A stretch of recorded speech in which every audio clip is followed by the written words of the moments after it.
Coming into 2025 and into the future, you have to curate music better. $300 budget on ads, bro. Yeah. Like over the whole campaign. I think we need superstar artists, and you don't get superstar artists without a structured major label system, in my opinion. You know, it's like I do 1,000 push-ups cryotherapy. 1,000. 1,000. What do you do? The Music Matters episode number 5. That's what's up. All right. So today is Super Bowl Sunday. Yes, it is. Right. And today we're not watching the Super Bowl. We're actually talking to you guys and making an episode for you. Life is football. Life is football. You know, a wise man once said. What the fuck are you talking about? I don't know what he's talking about. You got to get on the line every day. Gotta get on the line every day. You gotta put on these tights, man. You got to throw the ball. You got to catch the ball. You got to play defense, offense. I love random motivational shit on Instagram. It's fucking hilarious to me. I feel like that's just an easy grab, yeah?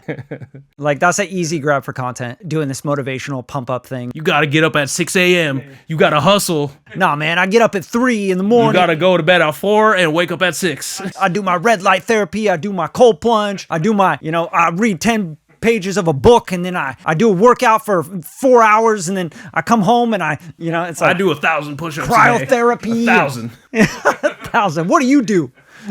I'm like, I drink beer and make music. I don't know, man. But yeah, dude, today I want to get right into it. I don't want to, lollygag. You ever say lollygag? Yeah, I like to lollygag. Music talk, UMG and Spotify. What is streaming 2.0? Let's dive in. What do you think about this whole thing, man? Like, I think there's a lot of people talking about it online right now. Everyone's got their opinion. But I'm just wondering, like, what this all means for independent artists, for major label artists. Like, think about, first of all, I want to pinpoint, remember all the artists that were on UMG, and there was like a deal that didn't get taken care of with UMG and TikTok, and then they started pulling all the UMG catalog off TikTok, and then all the artists were pissed about it, and then some artists were like not even with UMG, but then their music was getting pulled. Yeah, well, UMG is probably far the biggest distribution company for music. Yeah. And they have so many sub-labels from Interscope, Def Jam, Island. Okay, so all those are under UMG. Yeah, what else is under UMG? The list keeps going. I mean, I could pull it up and we could go down the list. But they're probably one of the biggest catalog holders for music in human existence. So I never thought about that. Like how many? Yeah, because artists are like, I'm not under UMG, and you're like, yeah, but you're under Def Jam or Interscope. Yeah, that's why your music got pulled.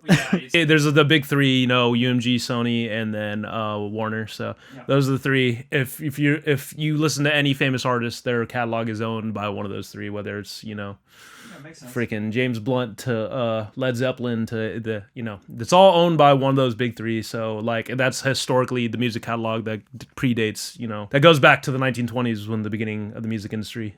But anyways, back to UMG and Spotify. Yeah, because like here's what I'm understanding, and I think a lot of people aren't talking about specifically, is you mentioned that UMG is one of the biggest music distributors. I think it is the biggest, but I don't know the stats. I'm going to say one of the biggest because I think it is the biggest, but don't quote me. So this I think is the deal that I know UMG just bought up some company that owns CD Baby. It's either CD Baby or one of the other independent distributors, right? So all these, the interesting part of that, I didn't know that, but CD Baby and most of the distributors actually distribute through DistroKid. And they're just more so the liaison web service of, and then the actual distribution, goes through DistroKid. So same with what's the other big indie distributor? Core. TuneCore goes through DistroKid as well. So they UMG either just bought TuneCore, the company that owns TuneCore, or it was CD Baby. I'm not sure which one. But okay, so I guess let's talk about streaming 2.0. Yeah, because this is the part that I think a lot of people aren't aware of, is the distribution part of it, right? So they think, oh, I'm independent. I'm distributing through CD Baby or through DistroKid. So I'm independent. But the distributor is going to distribute to the major platforms, the DSPs, right? So Spotify. Yeah, so you're not really independent. Well, yeah, I mean, If you're fully independent, you would be like selling your music directly when to we're consumer. talking the word independent, we're talking independent of the label, the major label system, which is the big three. Yeah, but are you independent from the major label system if you're distributing through UMG? No, you're not. Right. Yeah. So I mean, that's part of and if it. the deal is made between a major label and the DSP, the major DSP, Spotify. Well, okay, so let's talk about it too, because there are kind of three things, and people don't understand this. So, like, their distribution actually happens through these what are called indie distributions, but people don't understand that places like the Orchard, which is one of the major distributors, is actually owned by Sony, and that AWOL, which is Artists Without a Label, one of the major indie distributors, is owned by Sony. So, like, you're actually not outside the major label system. No. You're just doing, a different type of deal, you know what I mean, which is distribution deal, which is separate from a record label deal. But swinging this all back to streaming. But the distributors, just like, so we're really clear to the independent artists out there, the distributors are still charging you, right? Yeah. So you either pay like an annual fee for the things that you're picking on your song. Like you want them to take care of YouTube Content ID. That's $10 a year. You want them to take care of getting all this information and metadata on people's car stereos. That'll be $15 a year for the song, specifically per song, right? Depending on the distributor. And it goes on and on and on. Agreement. Yeah. Yeah. And then even with whether it's $10 a month or it's like, $100. All those kind of attributes are different per distributor. Right. So CD Baby will take a percentage. It'll take a percentage, right? Yeah. So you're not independent no matter what if you're distributing majorly. Yeah. So, but let's talk about, I think swinging this back to streaming 2.0, because that's all marketing jargon. Let's kind of break down what's going on in the music industry, because that all kind of ties back to the distributors. Right now, the biggest thing as far as the earning of money in music has to do with catalog. Catalog is key, number one, number two, number three. And that's because like things that we've talked about even in the most previous podcasts, which is 80% of music is coming from 80% of stream music right now is coming from the 2000s right now, between the 2000s and 2010, which means it's all catalog music. It's not new music. So they're understanding that catalog music is the most important thing. And in fact, that's what most of the major labels right now are switching to, which is catalog music. And then they're also switching to more of a distribution model versus a label system model where they, put millions of dollars up for a certain artist. They're less interested in that because that is more creative risk and that is losing them money. They've been just dying. Right. So what they're doing right now is restructuring with the actual DSPs, which is the streamers right now, which is Apple Music, Spotify, and Amazon. So like those are the major three, but yes, you have like things like Deezer and other smaller ones, but yeah, Tidal. Right. But I think more so because UMG announced Streaming 2.0, this is kind of their way of explaining it. But what Streaming 2.0 from, their kind of marketing jargon is a more personalized experience for people who are streaming music. So that what that means when we're talking a Spotify deal with UMG is that's a new subscription tier with access to different music that is not available in the normal subscription tier, as well as things like the ability to sell merchandising within Spotify now, things like that. So they're creating a new system and a new way to interact with your favorite artist or your favorite band. And so both sides, whether it's, Spotify or UMG, are saying that this is going to benefit the artist. Of course, they're going to, go into that. But I think truthfully, it's going to benefit them. And so back to being inside the major label and the independent system, because that's what you were talking about, with TuneCore and, DistroKid. I think what that kind of entails is they're trying to create a major benefit for going through a major label system because they have these agreements with Spotify direct, versus going to a DistroKid where you're not going to have these features. So going through a major label system is going to give you a different feature set through the streamer. So that they're trying to create a reason why you would not use DistroKid, CD Baby. At least this is from my understanding of it. This is my read on it. So the way I see it, because I understand like your point of view there, like they're trying to maybe make the major label system great again. Yeah. I love how you put that. Yeah, they're trying to Donald Trump it, I guess, right? Make major labels great again. Yeah, seriously though, because, obviously we talked about in the last episode, if you guys haven't checked it out, episode 4, we talked about how the independent market is getting into the 50% plus, right? Market share. Yeah, it's a big deal. So my point of view on this whole thing is that I understand why the major labels are doing this, why UMG and Spotify would want to work together to do this, because there has to be more curation of music.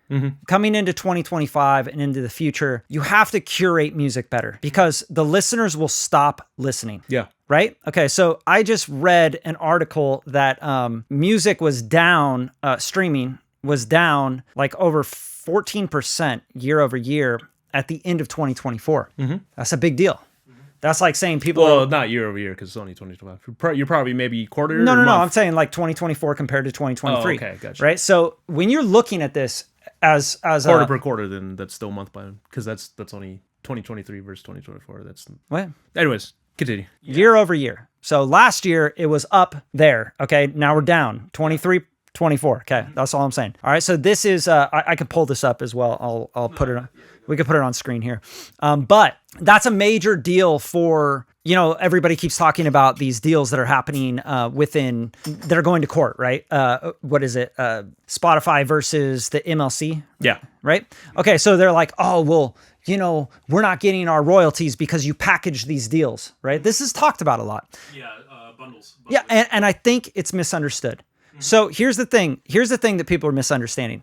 First of all, if you're an independent artist and you feel like it's all scam, like I shouldn't be working, putting my music on Spotify, Apple Music, etc., you have a choice. Everybody has a choice. Yeah. Sell direct to consumer. But a lot of people and independent artists are actually benefiting from putting their music on Spotify, Apple Music, and everywhere else. Yeah. Because their music is blasted out into all these platforms. People can easily access that music. They can put it on their Instagram stories. They can use it on content, on TikTok, etc. And your music's distributed. That's what the service is, right? So you pay for that. That's the way it works. And you pay for the reach. Spotify has amazing algorithmic playlists. Okay, I have artists. I just dropped a song with an artist, indie artist, mixed and mastered their record. Radium Records, baby. But I did all this stuff for this artist and I show them the game, right? Like we got to run Facebook ads. We're going to do this thing, right? And I've learned this just over years and years doing it. And he runs ads and stuff and like, bam, like I think it was like he released on a Sunday, which is unheard of. A lot of people tell you, release Friday, release Friday, release Friday. I don't think that's always true. And I think that's actually a bad thing to do as an independent artist because you're not... They do that for the Billboard charts. Yeah, you're not fighting for like New Music Friday when you're releasing your first song as an independent artist. Sound scan, yeah, you're not competing in that marketplace, right? So I had him release on a Sunday, and then the following Friday, he hit release radar and all these huge algorithmic playlists. It did like 7,000 streams in one day on algorithmic playlists. Okay, I don't know anybody out there that's an independent artist that can release their first song and get 7,000 plus people listening to their song in one day on one platform. Well, let's talk about it because it's... For free! Yeah. For free, okay? We spent $300 budget on ads, bro. Yeah. Like over the whole campaign. And it hit algorithm. It went crazy. He's at like almost 20,000 streams in the first couple weeks of the song being released. Very first song ever. Okay. $300 budget on ads, $100 to Submit Hub. Now, you don't want to play that game? Don't play that game. Nobody cares, right? Go start your own thing. Consumer to, you're going to go business to consumer, you directly to your consumer. Do it, okay? Start a Patreon. Even then, you're using Patreon, right? So independent, I'm so independent, right? I'm tired of that conversation. The reason I think that this is a good thing, specifically this deal with Spotify and UMG, is because now you have the major label system going, we need to make sure like shit's more curated. We can't have people just blasting like 150,000 demos, AI songs, every day onto the platform and just it being the Wild West, right? So that's bound to happen. It's a business. It's a private business. It's actually publicly traded, right? So people can invest in these companies. They can buy shares in these companies. Who owns major majorities in Spotify? Who? The major labels. Warner owns a huge chunk of Spotify. Okay, so you don't want to play. So you don't want to play in that system. You have to understand the basic business of it, right? For me personally, I'm like, okay, so that all the major labels are big investors and shareholders in these DSP companies. So why are you majorly distributing? Why are you putting your music out there? And then saying that you're independent and that you don't want this. This is not what I signed up for. I want more money and I want all this stuff. Like, fine, go find your own fans and directly serve your own fans. Nobody's stopping you. That's my point of view on this. Oh, yeah. You can upload your own MP3s to your own website and people can press download on your MP3s. Bro, you could start your own DSP. Go start your own Spotify. Yeah.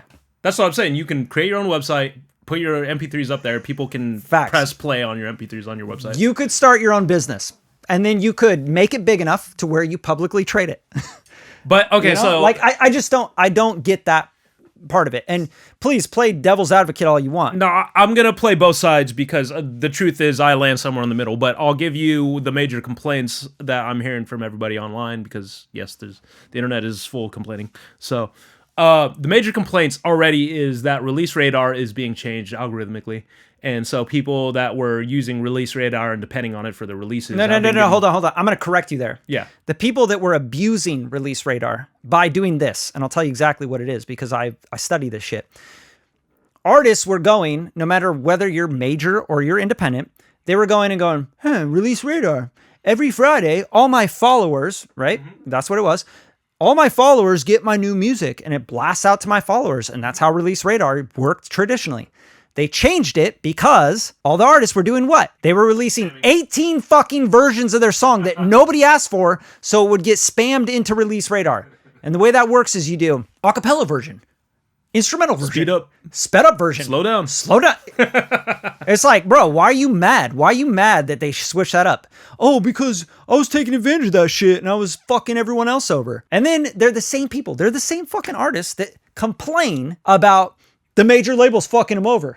It's like, bro, you are fucking over the pot by doing that specific thing. So if you think that, oh, this pie share, now I'm going to take advantage. I'm going to run my own bots to Spotify. I'm going to boost my algorithm and I'm going to release 18 versions of my song because it's going to go into my release radar. Mm-hmm. If you think that, and then you're all pissed off because they switched the algorithm on you, come on, man. Well, everyone has to complain about something because like everyone's complaining about the Instagram algorithm about that. Yeah. Here's where I really stand. I do business with the major labels as a producer, so I have amen. They accounts, pay bills. Yeah. They pay bills for people. I have accounts with every single major distributor as a what do you call that?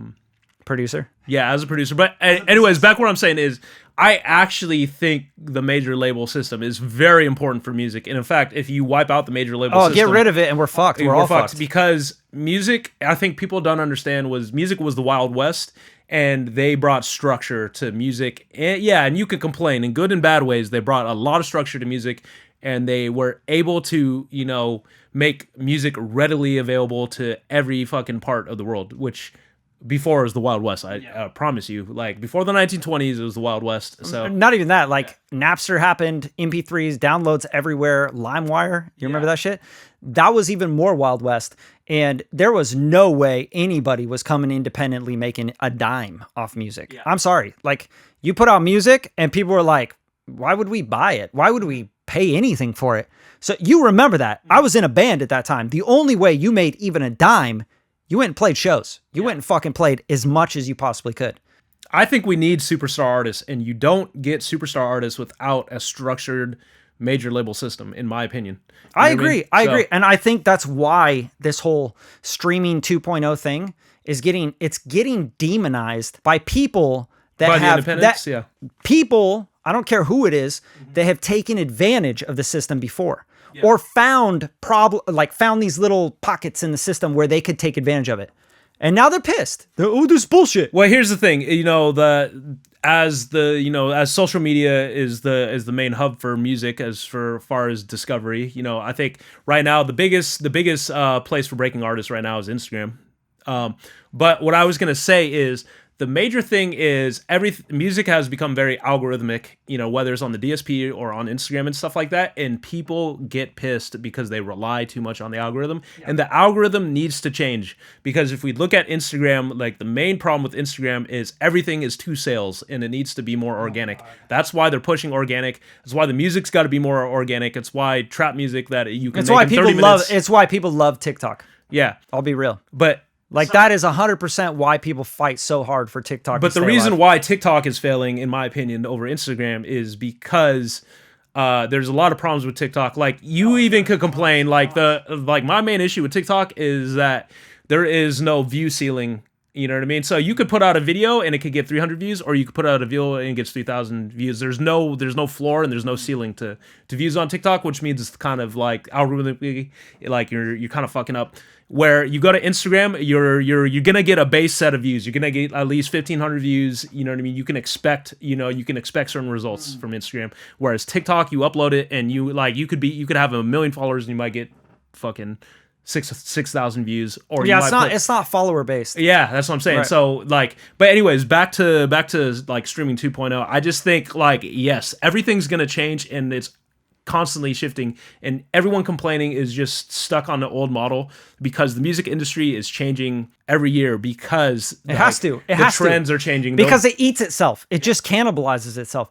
Like, what do you do when nobody's eating off of what they create that takes thousands of dollars to create? I don't care if like you think making music is free or not. It's not free. You have to have a computer. You have to have the software. You have to have like specific things to make high quality music. Marketing. Yeah. But see, here's what kept getting argued, right? Like, oh, well, it's, making music is like damn near free, right? Sure. Like artists can just make music, right? Mm-hmm. But then if everyone can make music, just random basic music, right? We're talking about like basic quality, demos, everything's a demo. If you go and you flood the marketplace with 200,000 songs a day that are just demos mixed with 10 to 25% AI generated songs, then we have a big problem because we're not serving the actual listener, the actual client. And if you know anything about business at all, take everything else out. Take all your emotions out. Take all your independent wants and needs out, okay? Think about how a business runs.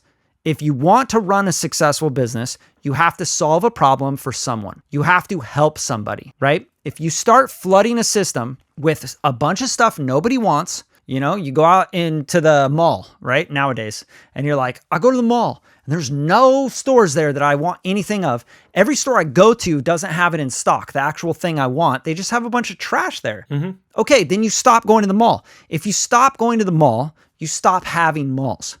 Mm-hmm. The same thing happens with music. If you make shitty coffee at your coffee shop or your restaurant, you make bad food and you just keep pumping out more food that's garbage that nobody is asking for or even wants, and they keep telling you that. I can't even go there because I just want to go listen to a podcast on on Spotify, but I get fed all this trash music. Mm-hmm. They didn't go. They didn't. Down. Like, please, for fuck's sake, like just understand. It's just basic principles. It's not money hungry like everyone wants to put it on. All these corporations are money hungry and they're just trying to. It's capitalism. It's all stuff. It's like, well, fucking duh, right? At first, you have to make money to like be able to pay people to keep the operation going. But if you feed a bunch of people everything that they don't want over and over and over again, those are your clients, the listener, the person listening to the music. What do you listen to on Spotify? Like musically? No, like anything. Like, what is the percentage that you spend listening to what on Spotify? I listen to when I run, I try to listen to new music. Like, just because I force myself to, but like most of the time I listen to old music just like everyone else. Yeah, okay. So I'm saying like anything that you're listening to on Spotify, it's just music? I don't really listen to podcasts. I do subscribe to like the Joe Rogan podcast, but I end up watching Joe Rogan on YouTube, to be honest. So interesting. So yeah. I would say that I'm about 60% on podcasts on Spotify and 40% music. And I'm in music. I consume a lot of YouTube, but yeah, most of the podcasts are on YouTube for me. But you get what I'm saying? Like, it's like everybody goes to these platforms for different things. Mm-hmm. So for you to say specifically that musicians and all this music, this trash, it's a lot of trash. I don't give a fuck what anyone says. Bro, my mixtape's fire, you could say music is subjective all you want, like till you're blue in the face. Nah, bro, there is so much trash. There's so much trash out there. No, you can be very objective with music. I can break down your shitty single right now and tell you why it super sucks. Objective. Yeah. But like, not only that, like people are promoting shit. Like, so if you put a bunch of dollars into like, thousands of dollars into pushing your shit into people's faces on Spotify, what do you think is going to happen? Yeah. You think the platform is going to be like, yeah, let's bring it on? Like, no, they're going to go out of business. So they have to make these. Let's tie it up with this, though. I think right now the future of music and independent artistry it all comes from quality organic music. So It comes from competition. no, that's what I'm It saying. comes from a There's too much uploading. market, Like bro. there's too much free market, and so what's gonna win is quality organic music. amen. So if you decide that you're going to make 18 versions of your song because you're trying to cheat the algorithm, Yeah. that's not how it fucking works. Like, people will not listen to it. Go make a good song. People listen to music that moves them, makes them feel a certain way, puts them in a certain mood. That's it. Straight up. That's why you listen to music. It's why you watch a movie, right? Like, when's the last time you streamed or like, okay, binge watched a Netflix series or something? I don't have Netflix, so. Okay, so my last thing that I binge watched was on Yeah. Hulu, and it was Fargo, the show Fargo, the last season of Fargo. You should watch it. Is It's that really based good. on the movie Fargo? Yeah, it's kind of like, loosely based on the whole idea, right? The Midwest. same brand though, is I guess, or no? Same kind of vibes. Not okay. not the No, same, not the same anything really. Gotcha. Besides Okay, like different thing then. yeah, Gotcha. just like the concept of it being in the Midwest and stuff, you know what I mean? Mm-hmm. But dude, like, I binge watched that shit. I was like, every night, like, I'd get done with work, I'd watch a couple episodes. You know what I mean? And I don't know what binge watching is, but I pretty much watched that whole season, the last season of Fargo, in like a week. And that's like crazy for me. But because it was so good. Right? So if you want people to go watch, listen to, consume what you're doing, go to your shows, buy your tickets, buy merch, etc. The answer is not do a bunch of shit, like put out a bunch of music, put out a bunch of garbage content. That's not real anymore because people are so tired of it. And you have to stop thinking like this like 99-cent store, you know? Oh, well, we got all this stuff. Just give them more, give them more, give them more. It's disposable everything, right? You got to stop thinking like that. You got to think about timeless things that you can do. Spend more time on the music, get budgets together. If you can't release a song every month, right? Release a song every quarter. Do like a quality release, right? My recommendation, and I think professionals would tell you 6 to 8 weeks. So Yeah, 6 to 8 weeks, but that's only for people that can really keep up with that quality and a marketing budget and making promo and content around it. If you're like, dude, think you're working 50 hours a week on a day job and you're working 10 hours a week on your music and you don't have any additional income to spend on your music, that's just not real. 6 to 8 weeks. Fuck off. no, What's your budget for rollout, bro? $200? You have to create some sort of expectation from a consumer side. Like if you It's don't, not going to work. if you release twice a year, like that's what I'm saying. You're not creating any sort of expectation in the consumer mind. For Okay, so then you got to take out a loan. You got to Yeah. do something. You got to do something, but you can't fall off the map, but you can't like just spam the map. You know what I mean? Yeah, you can't, you cannot run a music business or build a music business in 2025, 2026, anytime in the future doing what these artists are doing right now. It's impossible. I don't care what anyone says. Who have you seen do this? Put like $100 off into a rollout per song and release every 3 to 6 months or weeks or whatever. Who's doing that? Oh, I think the majority of the industry is releasing 3 to 6 weeks.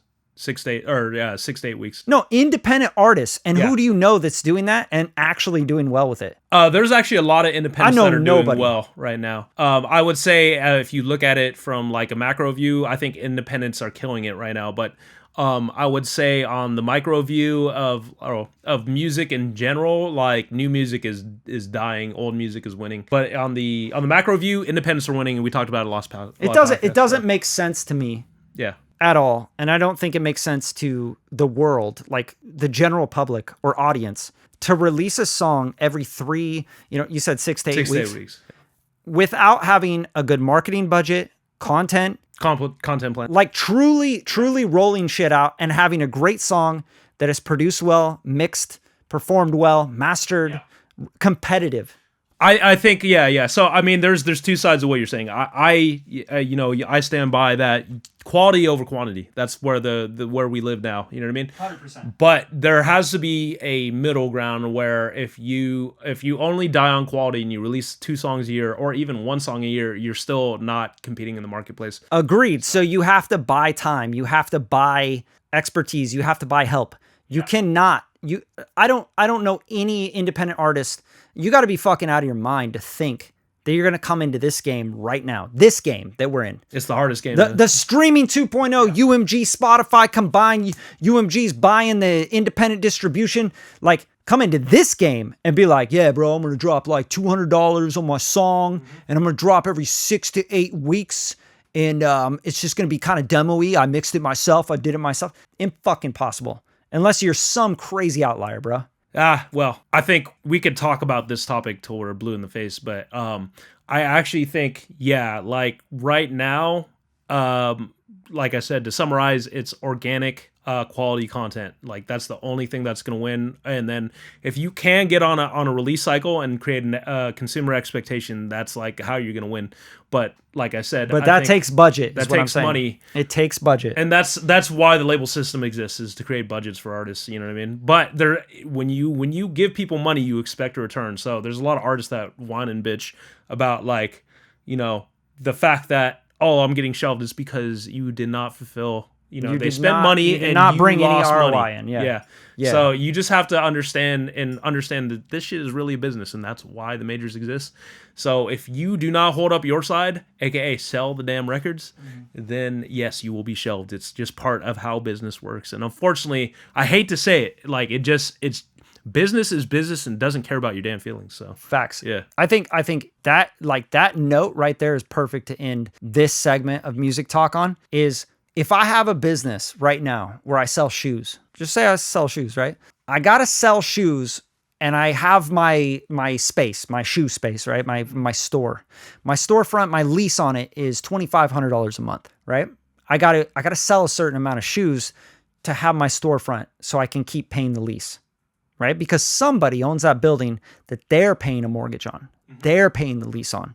Whether they're making just a little bit of profit off of you or not, who fucking cares? You can complain about that till you're blue in the face. But if you can't pay your $2,500 lease, make a little profit so you can pay your rent at your house or your mortgage at your house, put food on the table, etc. What do you think happens to your business selling shoes? Yeah. And I think artists need to understand that. They can't, like, artists think that they should have it all and they should eat as well, and everyone should just be giving them money. And it's like, for what? They should be superstars. You know what I mean? For what?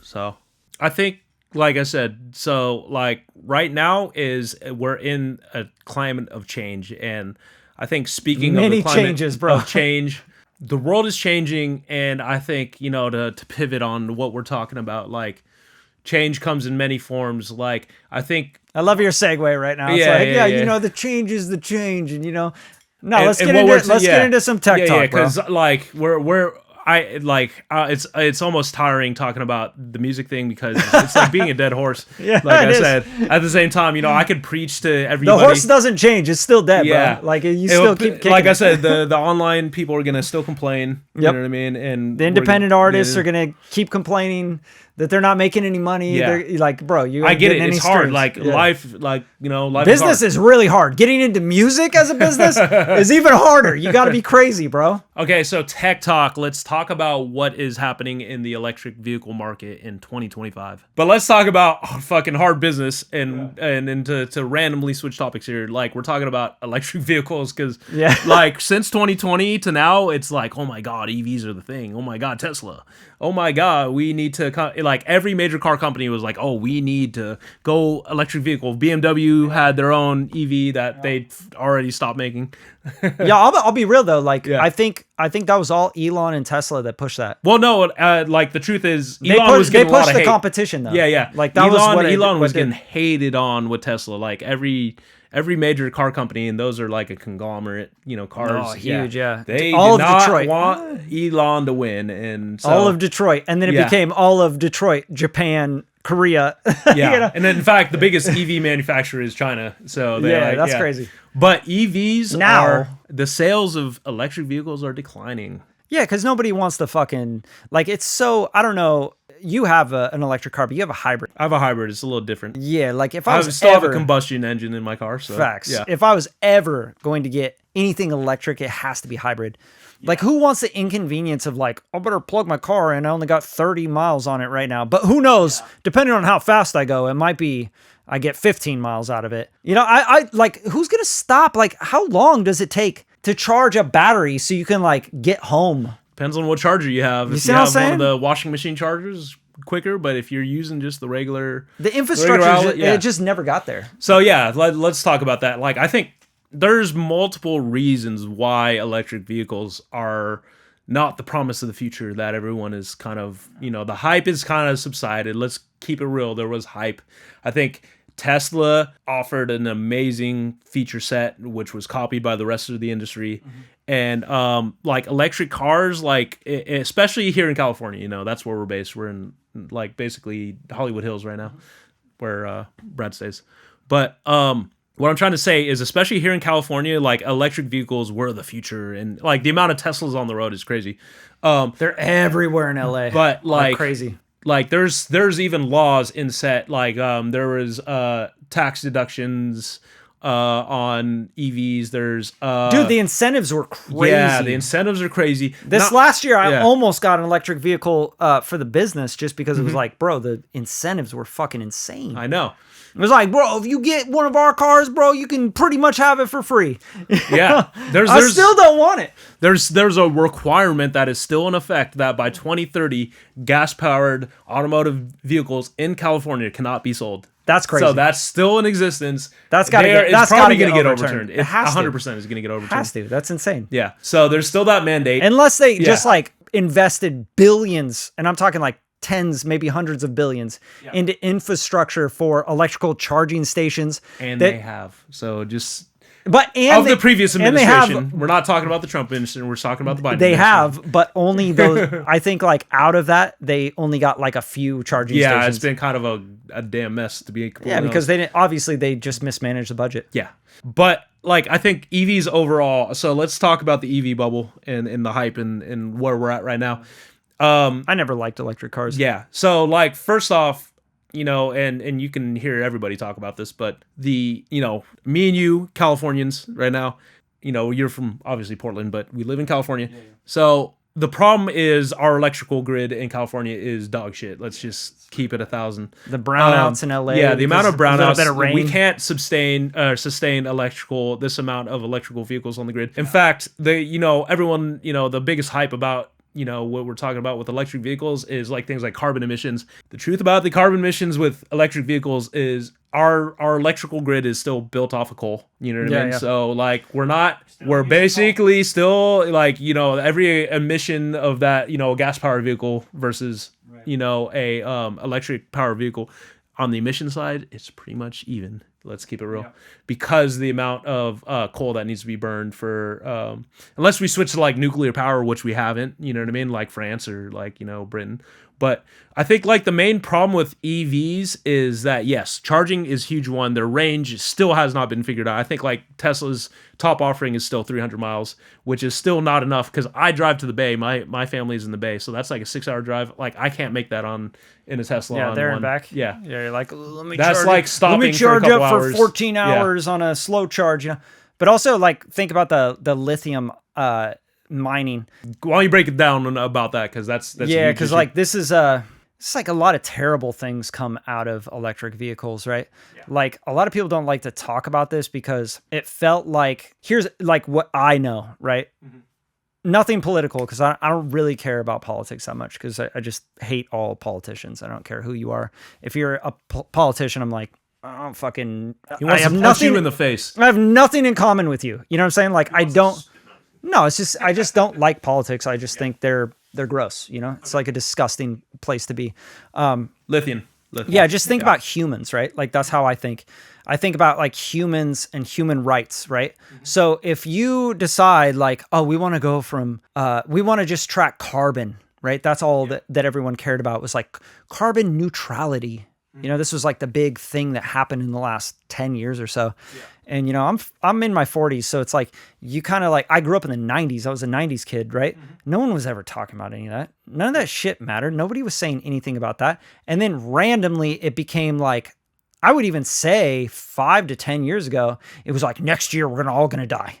Like that was the conversation, because the carbon we're using. That was everywhere. Mm-hmm. I'm just saying, like, that was everywhere. You turn on the TV and it was like, we're a year away from everything. We're all dying. We're all going to die because of carbon. So they pushed this huge agenda. And I think that came from politics. Mm-hmm. I think that just came from like, hey, we want to make some money. Somebody wanted to make some money is how I saw it. So this carbon thing, like you started tracking only the carbon footprint of businesses, of people, of everything. It was like, how much carbon does your car put out? You know, like that fucking matters. Like you have jets, you have airplanes, you have huge fucking, like these people are flying private jets and flying stuff that's like carbon footprint my ass. Like that's like, that's like a lifetime of someone driving a car. Taylor Swift is one of the biggest carbon footprint. Like, get out of here with this with shit. her private jet, the amount she flies. Yeah, bro, it doesn't make any sense at all. It's like, it's super hypocritical, Yeah. first of all. But second of all, the big thing that I noticed about the whole electric car thing, it was like, well, you need these huge batteries. You need lithium ion batteries. And they're Helicopter usually batteries. Yeah, and they're usually like in packs, right? Like, so you're just like packing the whole undercarriage of the car is all just a big fucking battery. That's what a Tesla is. You're driving around a battery pack. Yeah. So you got to mine lithium. And the people mining lithium right now are like getting paid nothing. They're like not even in third living world countries. They're not in living conditions at all. They're in third world countries. They're getting taken advantage of. You know, there was this whole story about Apple, you know, making their iPhones in China and stuff. And the fact that they had to put nets around the plant where they were making them because so many people were committing suicide, jumping out of the windows. It's like, bro, you had to put nets around your building because so many people were committing suicide. Because the living, like the living, not just the wages being small, but like the living for these people, so that someone in LA can drive around a fully electric vehicle and tell everyone, you know, put their nose in the air and say like, I'm carbon neutral. Like, Okay, well, luckily, I think we got to separate that because no, I never got that like concept because it's like your car. there's a massive tariff on electric vehicles coming from China. In fact, Somebody mined the shit out of lithium, bro, like to get those batteries for those cars. So do you not care about that? Like that's coming from like Africa and, you know. Yeah, so fuck places it, like right? that. No, I'm just saying though, the whole Chinese market and their EV stuff, like they've basically been banned in the US on their EVs. Really? All the Chinese EVs. So what are some Chinese companies that make EVs? I don't even know. Damn, I invested in one of them, and this is back in 2020. Because my stock, I'm gonna keep it real. My stock on that, let me just pull up Robinhood right now. My fucking, this is one of my L's. Because like I didn't even know that we were. I invested in the main Chinese EV company, but they were getting government sanctions, and so their actual sales didn't reflect actual. You know, this is why they took L. Yeah, because I know like Kia is in Korea. Neo. I invested in Neo and IO. And that's one I've of the never heard of major it. manufacturers. But the truth is, the government was subsidizing their car creations. They, in fact, they have a surplus on electric vehicles in China. So there's like massive empty lots of all these electric vehicles that they built that no one was buying. Yeah. And they're just like rotting graveyards of electric vehicles in China because they built more than the more supply and demand, you know what I mean? Yeah, they of course. supplied more, and that was because the government was subsidizing these electric vehicles. The Chinese government? Yeah, the Chinese government. Interesting. So I invested So in where this were they getting their batteries and lithium you from? know, in 2020, you know what I mean? I was going crazy on Robinhood, just like everyone else. But you remember, my big question is about the batteries. The lithium ion in the batteries, that was the biggest problem with all, like Tesla and everything. They had to make battery factories. I mean, I could look up where the major cobalt mines in the world are. You get what I'm saying? Yeah. Because like this is the big issue people don't talk about. They talk about this carbon neutrality as if it's God, you know, like this is Jesus Christ, the carbon. I got to make sure I'm not, you know, putting in any carbon into the environment. First of all, like fucking trees and plants eat carbon. Like we learned that in grade school. Like they take in carbon so that they can put oxygen out, right? So Indonesia, I never understood Africa. Indonesia, Africa are cobalt. That's where all the cobalt and all the lithium is coming from. Yeah, this is where the cobalt is. I can tell you where the lithium mines are. But you get what I'm saying? Like this is like the key thing, because I remember when we were talking about Tesla, right? Tesla had to build battery factories because that was their major. Okay, so for the world's lithium, it comes from Australia, Argentina, Brazil, Chile, and Zimbabwe. Crazy. Yeah. But the cobalt and lithium are the two majors that, you know, go into everything from iPhones to Teslas. And so computers, laptops. Yeah, exactly. So I think the problem is we're getting to like kind of a resource issue too with the amount of tech and all this, because Yeah. we rely on these, rare metals and things like lithium and silicon and, what I mean, all that for stuff. sure, So, for sure. I mean, yeah. we rely heavily on oil as well. Exactly. And and remember, like everything, no matter what, you buy an electric vehicle, it's ran on oil. That's how they build the fucking car. How do you think those places operate the machinery to put the damn cars together? You think it's all electric? They're electric machines. No, these are all fucking, like, all of them need oil. I think everyone thinks that we just have big windmills everywhere that are collecting electricity from the wind or something like that. You know what I mean? Windmills like output very little That's electricity. right. I know. That's Very part of the little. joke. So No, like, it's just a lack of education, and it's not any, like, I don't think it's people's fault. Like, I'm not like looking at like my neighbor and being like, "You're a fucking idiot, electric car, you fucking idiot." That's that's not how I think at all. That's not where I'm coming from. I'm coming from a perspective of like, how do you think things are made? Like you can't just track one metric and say that's the devil. Carbon is the devil, and our carbon footprint is the devil. It's like, what about everything else? Yeah. So I think like I that shit got politicized though. You know what I'm saying? Yeah. I think gas and oil. Like if you're a Republican, you want to drill. And if you're a Democrat, you don't want to drill. Like it's all this bullshit. Like this left versus right thing. Yeah, it doesn't make any sense. You know what that is? I think basically probably since 2020, the outlook on electric vehicles kind of has changed, because I think at first like all the innovation in cars was happening through places like Tesla and you know what I mean. It was GPS cool. Like you had the fucking iPad on the you know what I mean. All like, these dude, things it's all were, touch screen. It can drive itself. But kind of what happened as far as that innovation goes is like all those feature sets got stolen by every other manufacturer at this point. So like. As far as that, like, it's like, what you're getting out of Tesla, you can still get in even combustion engine vehicles, you know what I mean? Yeah. Especially, like, if you're getting a Benz or whatever.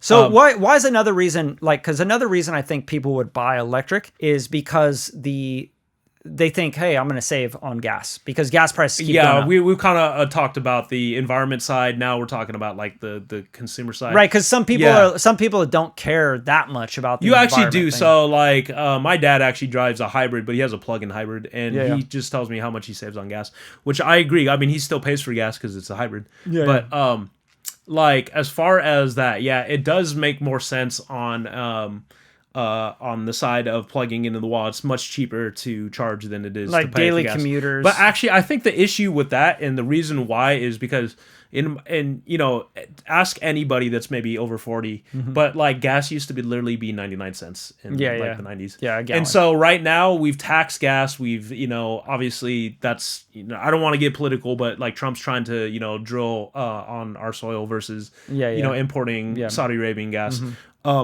But I think more so like the price of gas since the 80s has skyrocketed, and that's why it's cheaper to plug it into the wall. It's not because gas necessarily is a rare commodity. I guess you could say that, but I think more so it's been heavily taxed. I think especially in California, we have crazy almost tax pay we almost pay I feel like double the national average on gas.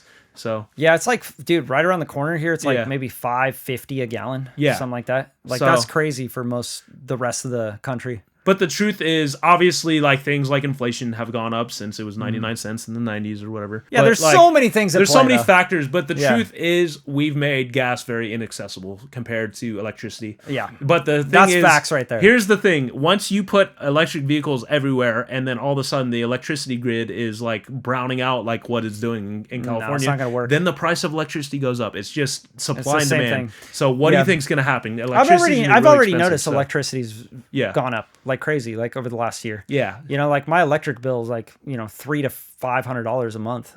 Yeah. I mean, same here. It's not, dude. There's like two people living in this fucking house. Skyrocketed. I just feel like overall everything. Yeah, it's just part of it. It's just part of life. So, but anyways, we could get real deep into. But all that stuff, like if I had a plug-in hybrid right now, like I don't know, like I feel like I think it would balance it out pretty well. Yeah, I don't drive very often. I think like, I think with a hybrid, you're getting best of both worlds. And I mean, like I said, I have a hybrid. My dad drives a hybrid, and seemingly like, like you're going to get the range that you need. If you need to fill up at the gas station, you can get gas and you can drive. But if you want to save on commuting, you can plug it in and still get that. I don't have a plug-in hybrid. My dad does, but like all he does is talk about how amazing it is. So. Nice. All right, let's take a look at a couple of these TikToks real quick, and let's give our little reaction on what we think. Sounds good. A label giving a producer 6 points out of 100 is the equivalent of them sitting on a cow and a UFC fight is happening and they go drop us one steak in the middle of the ring and they tell the 6 producers who worked on the song, the 6 writers who worked on the song, go fight for it, figure it out. And everyone's like, I get the little fatty piece on the end because I made most of the song. And these guys are like, look at these idiots. We have 97 points and they're fighting for 3. And they think that they should be grateful if we give them 7 instead of 6. What a bunch of morons. That's literally what they're all thinking, laughing hysterically while we're in the basement like, my soul, and I'm just trying to express myself and all the culture and how to change culture. These guys are like, great job, keep doing it and give us more so we can get 97% of it. For someone to be a producer, you know how many hours, I'm sorry, you're sitting at that chair and your back's hunched over because you've done it for so many hours. For then you to finally get an opportunity to work with a big artist and the label tells you you're lucky to be working with them, here's 2 points, go flying yourself. Not cool, bro. I've seen it, I've done it, I've participated in it, and it's crazy.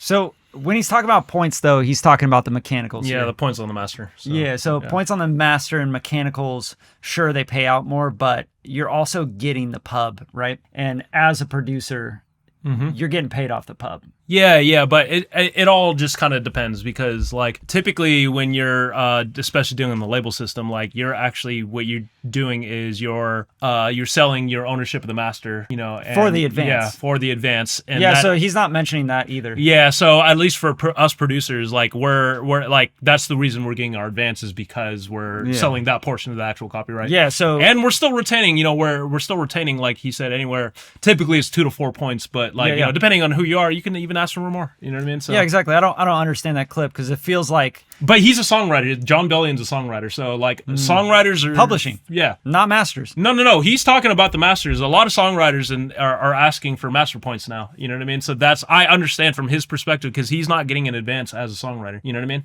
Yeah, so he's getting his points on mechanical, but he's eating off his publishing, is what I'm saying. Yeah. But what I'm saying here is that like I think especially for songwriters, they're not getting points on the master. So right, but he's fighting producers for points on the master as a songwriter. You know what I mean? And such are a lot of songwriters, especially the bigger ones. But he's saying in this video about producers, he's like, "Oh, look at all these producers, and you guys get 6 points to split or 2 points or whatever." Yeah. Right, but there's a producer advance. That's the whole point. Yeah.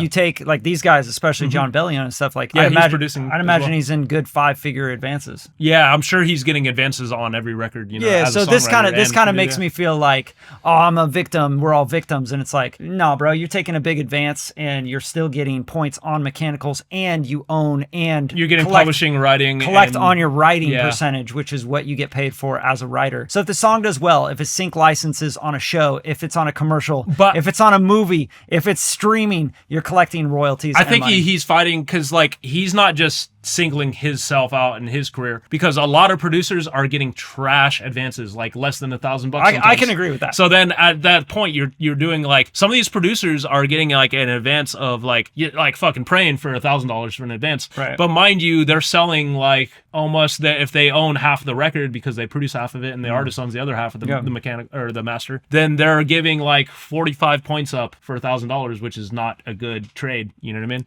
Yeah, but it's also how far would that song go if they did their own business on it, ran it themselves independently, marketed, put their money behind it themselves instead of the label doing it. But it's still not a good trade because I'm just talking about the now in music industry because back in the day, people like Timbaland were asking $1 million a beat. You know what I mean? And that was his advance $1 million. So yeah, but as we've talked about on the podcast, you could do that with $1 million on a beat because the music was bringing in a lot more than that. Yeah. But is it doing that still? Yes, it does. So the truth is, music is actually earning more now than it was in the 90s and 2000s. And I'm just talking about from pure sales perspective. So yes, you're saying from the streaming and mechanicals. Yeah, but the problem is that the streamers like Spotify and the labels are keeping majority of the income. You know what I mean? Because they have deals set up between each other. So that's what I'm saying. It's not coming back down to the creators. Yeah. But if you look at it from a pure revenue standpoint, and then even if you account for inflation, the music industry is making more money now than it was in the 2000s. So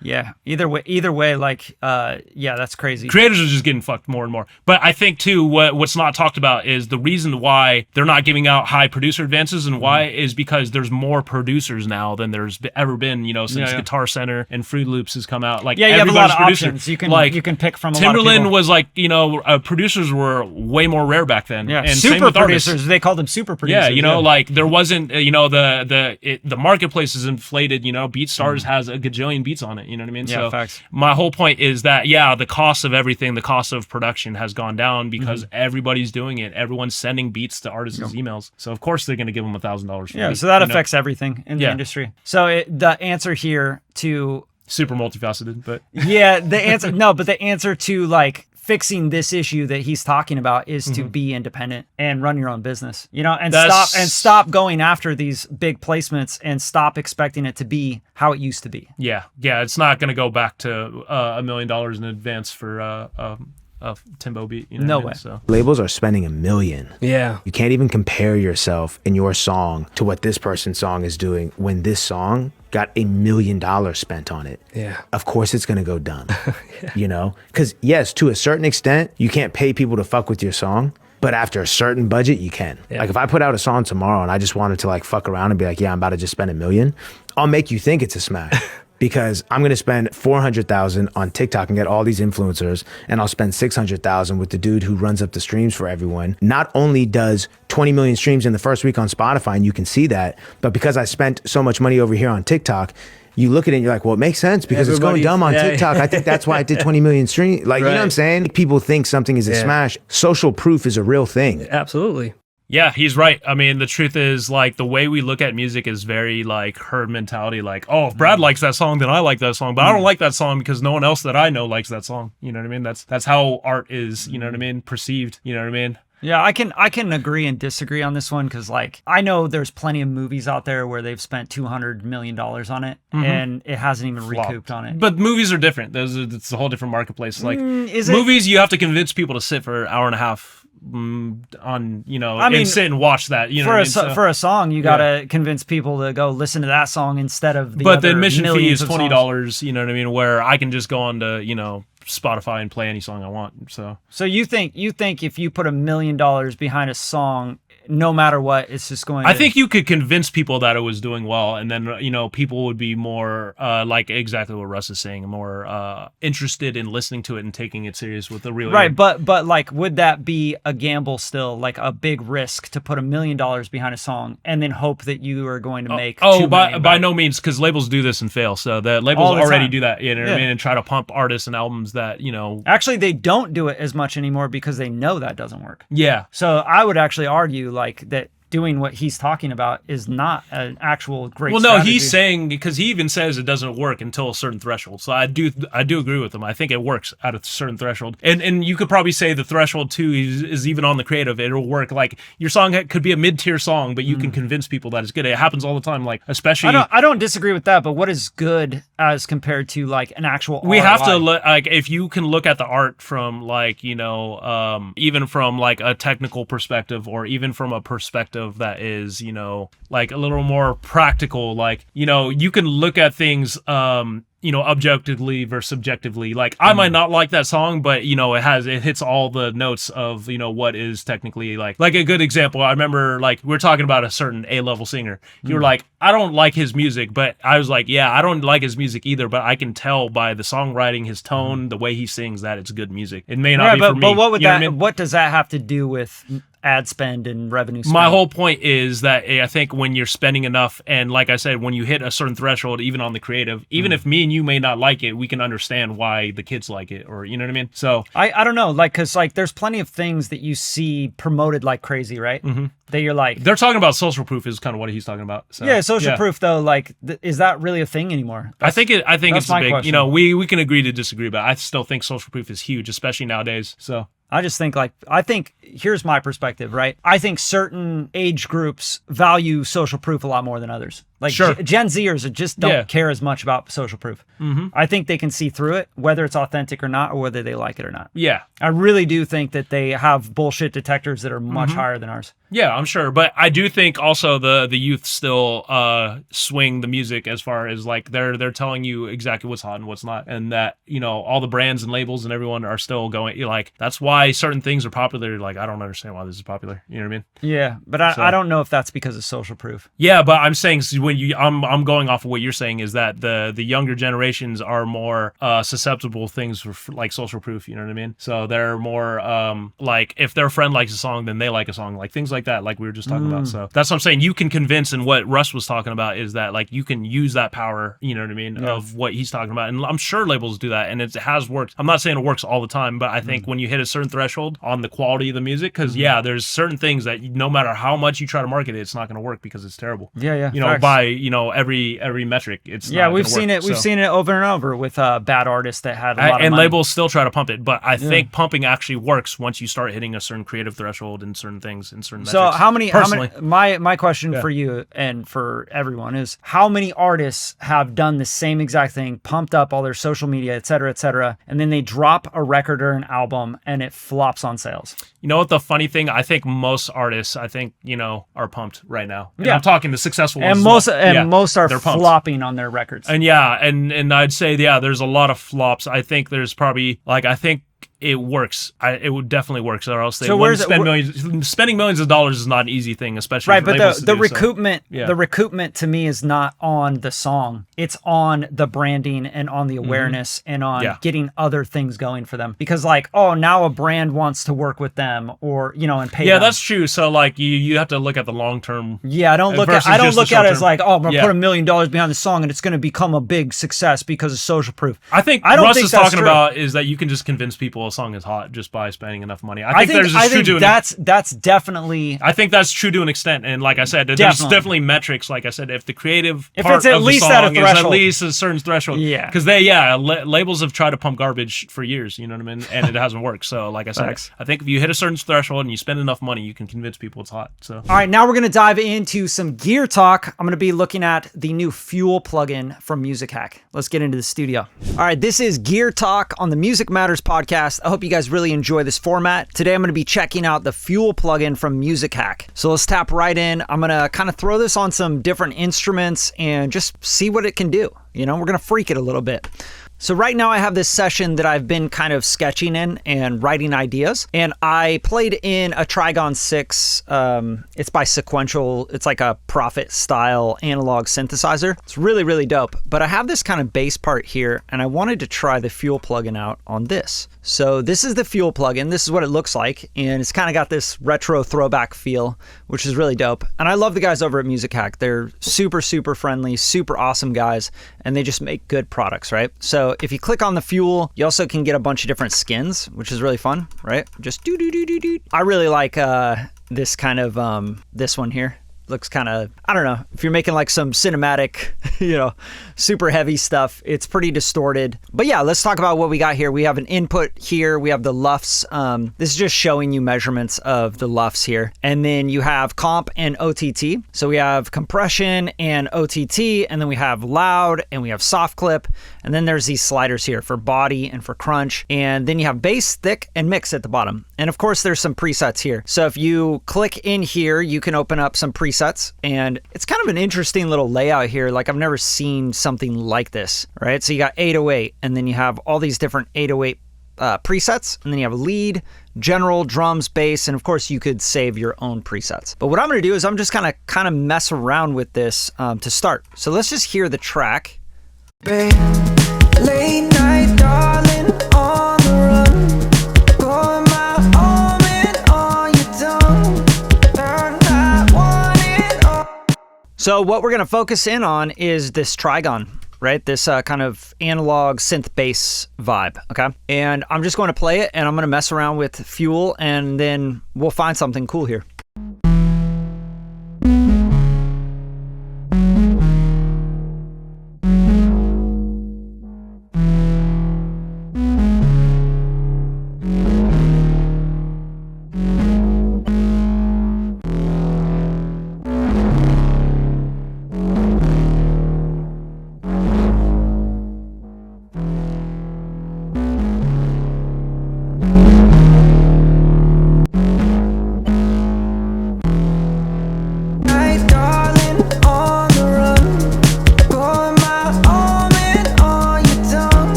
really dope harmonics that it's giving it. It kind of changed this analog synth completely to almost a different instrument, like a synth bass that you would have had to really manipulate the synth to get, right? So we're getting a lot of really cool harmonics from this. I want to throw it on the drums as well. I'm just trying this out on a couple things so you guys can kind of hear what it's doing. I'm going to take all these drums. Actually, let's start with this drum loop. Let's hear this.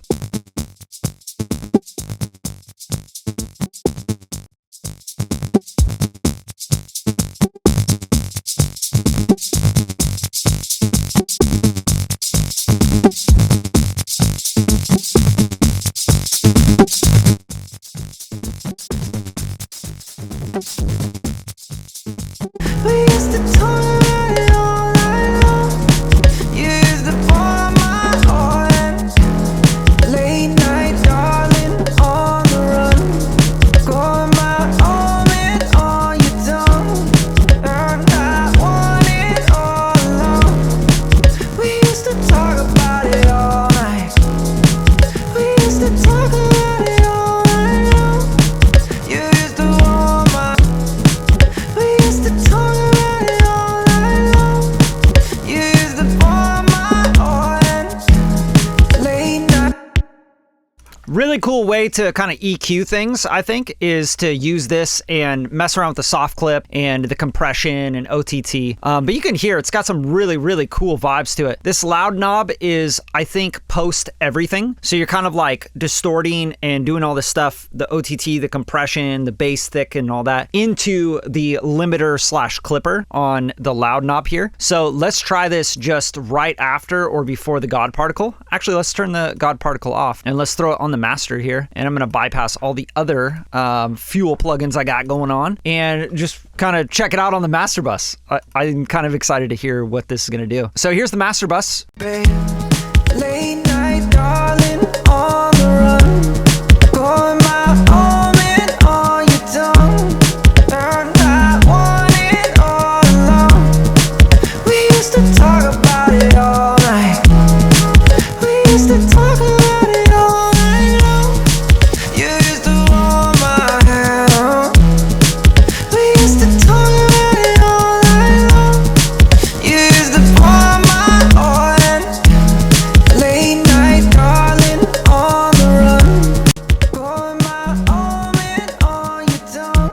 Wow. Right? So that's like really cool on the master bus. I was not expecting it to be so cool on the master bus. Like this is really beautiful. The OTT a little bit goes a long way. I just realized that you can click on any of these and it bypasses them as well, which is kind of cool. But you have a comp or an OTT. So this is the compression or the OTT kind of vibe here, which the OTT is like I would say like an expander, an exciter, expander, etc. Look up OTT. I'm not going to explain all that right here, but then you have all this stuff. You have bypass unity, a live mode, and oversample. So I'm imagining live mode is really low latency. So when you're producing, you could be producing 808s or drums or whatever and be having this on the mix bus for your drums or on the master bus. So this is really, really cool. I'm going to just hit the oversample because we are on the master bus and I'm going to take the output down. Oh, it's already like by default on -0.1. So they really thought things out, which is really cool. And then you can see the LUFS measurement, -6 already. Like that's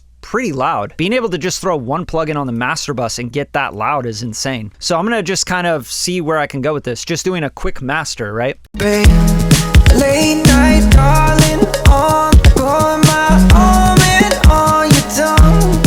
And I want it all along. We used to talk about it all night.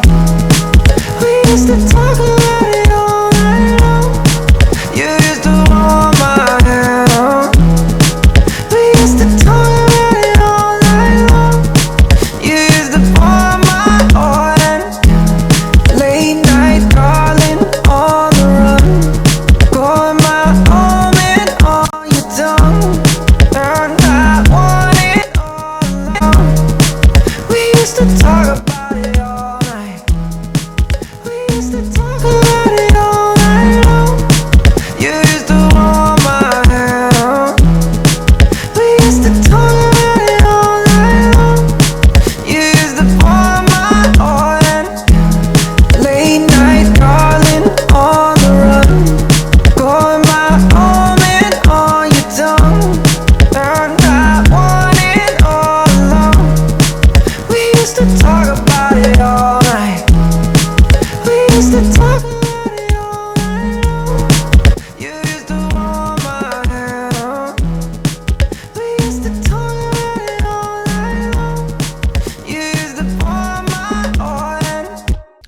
Obviously, the vocals and everything are just gibberish, but that's it. That's Fuel. Really dope plugin. Check it out. It's by Musik Hack. I'll leave a link in the description. There's no affiliation, you know, so if you buy from the link, it doesn't support the channel, doesn't pay me anything or Kevin anything. We just wanted to share this one on the show. So definitely tap in if you dig it, and back to the show. So that's a wrap on episode 5, the Music Matters podcast. Thank you guys so much for tuning in. You can find Kevin at KDE Beats.